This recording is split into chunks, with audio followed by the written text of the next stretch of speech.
ദർശനം പകർന്നൊരു ഭഗവാനേ, കഷ്ടകാലങ്ങൾ നീങ്ങാൻ പ്രാർത്ഥന നിരതരാകും ഭക്തർക്കും നൽകണേ ദിവ്യദർശനം.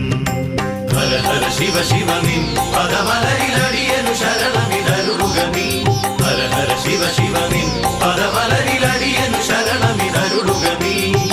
അന്നദാന പ്രഭുവേ നിൻ ആശ്രയം യാചിച്ചുകൊണ്ടഗതികൾ നിന്നാമം ധ്യാനിക്കുന്നു. ഓ ശംഭോ